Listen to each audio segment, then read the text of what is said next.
Aujourd'hui, sur le net, les parlementaires chinois utilisent les réseaux sociaux pour dialoguer avec les citoyens.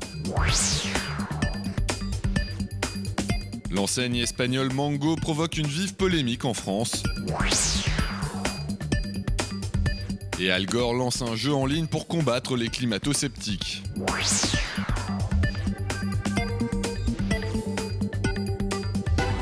La session annuelle de l'Assemblée nationale populaire en Chine s'est ouverte ce mardi. Un rendez-vous lors duquel la nouvelle équipe dirigeante désignée l'automne dernier doit officiellement prendre ses fonctions à la tête de l'État. Et bien que les parlementaires chinois ne feront qu'entériner des décisions déjà prises à l'avance, c'est tout de même l'occasion pour certains de débattre de propositions de loi qui ont peu de chances d'être adoptées. C'est le cas notamment de la sociologue Li Yinye, qui milite depuis plusieurs années en faveur du mariage homosexuel. Sur son blog, elle a ainsi publié un texte de loi pré-rédigé en appelant les législateurs chinois à s'inspirer de la France qui vient de légaliser l'union homosexuelle. Et alors que les responsables politiques sont encouragés par le régime à investir les réseaux sociaux pour tenter d'y guider l'opinion publique, de nombreux parlementaires essayent actuellement d'engager le dialogue avec les internautes.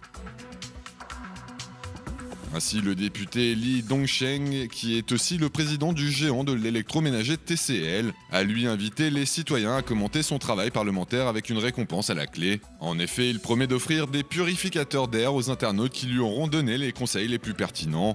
La propagande chinoise s'adapte donc aux réseaux sociaux en sollicitant l'avis des internautes sur les sujets débattus par leurs représentants politiques. Des commentaires soigneusement sélectionnés par la censure avant d'être publiés sur ces pages dédiées à la session parlementaire. L'enseigne espagnole de prêt-à-porter Mango est depuis ce week-end sous le feu des critiques de très nombreux internautes français. En cause, la commercialisation par la marque sur la version francophone de son site web d'une ligne de bijoux estampillés esclaves. Une formule maladroite qui, selon l'entreprise qui a depuis rebaptisé sa collection, serait due à une erreur de traduction, mais qui a néanmoins largement choqué une partie de la toile hexagonale. Que ce soit sur la page Facebook officielle de la marque ou sur Twitter, notamment via les mots-clés « Boycottons Mango », ils ont en effet été très nombreux à se ruer sur le web pour fustiger l'attitude de la marque espagnole et un choix de mots présenté comme particulièrement douteux. Des internautes qui pour certains n'hésitent pas à faire preuve de sarcasme à l'égard de l'enseigne, en se demandant par exemple si après les bijoux esclaves, celle-ci se mettra à commercialiser des vêtements style Auschwitz.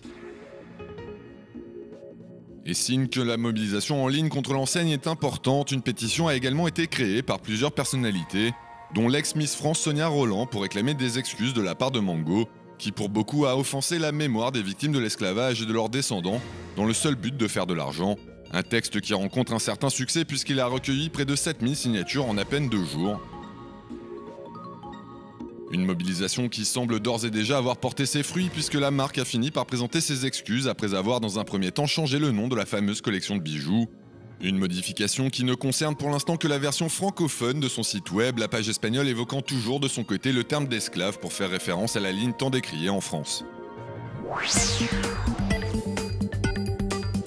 Avec les mots-clés Name Your Ancestor, les internautes sont invités depuis plusieurs jours à donner un nom à ce petit animal mangeur d'insectes d'à peine 25 cm de long. Une espèce apparue il y a 65 millions d'années qui serait l'ancêtre commun de la grande majorité des mammifères de la planète, de l'homme à la souris en passant par la baleine. Aucun fossile n'en a été retrouvé et c'est en étudiant des données génétiques que des scientifiques américains l'ont découvert.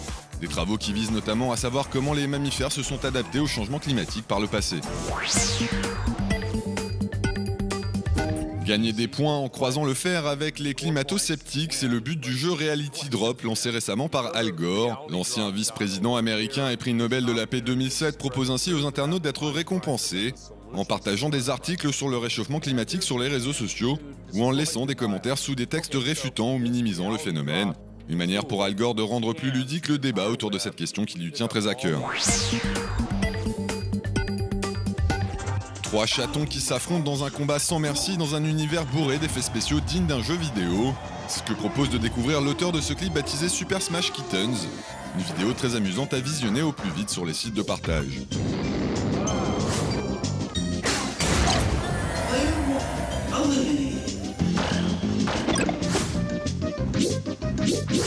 Oh.